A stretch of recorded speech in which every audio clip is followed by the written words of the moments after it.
네, 1월 24일 금요일 뉴스특보 시작하겠습니다. 내란 우두머리 혐의를 받는 윤석열 대통령의 수사가 이제 검찰로 넘어갔습니다. 12.3 내란 사태가 발생한 지 51일 만이자 윤 대통령이 구속된 지 나흘 만인데요.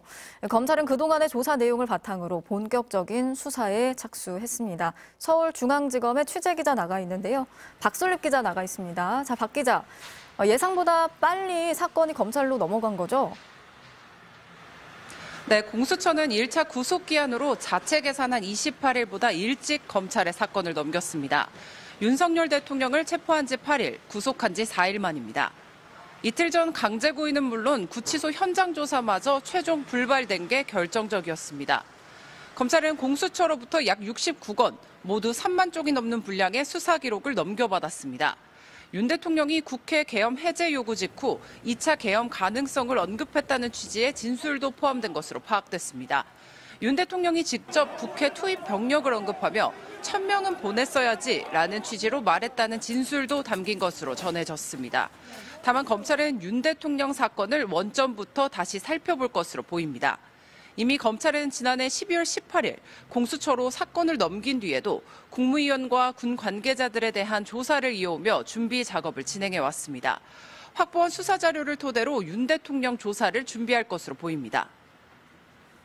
네, 윤 대통령 측은 계속해서 혐의를 부인해 오고 있고 시간도 지금 많이 남지 않았는데 앞으로 검찰 수사 계획 어떻게 됩니까? 네, 검찰은 일단 윤 대통령에 대한 구속기한을 한 차례 연장하겠다는 방침입니다.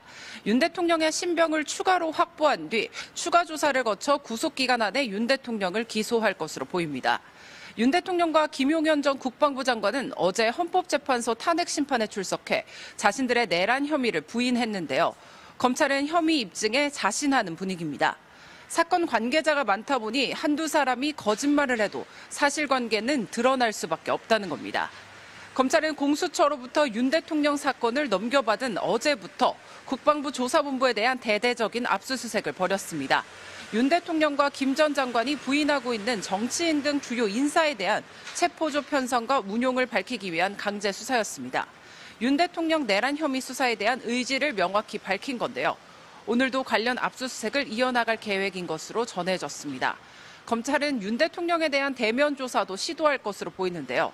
윤 대통령 측에서 친정인 검찰 방문 조사는 응할지 검토 중인 것으로 전해지면서 조사 가능성도 일부 열려 있는 상황입니다. 지금까지 서울중앙지검에서 전해드렸습니다.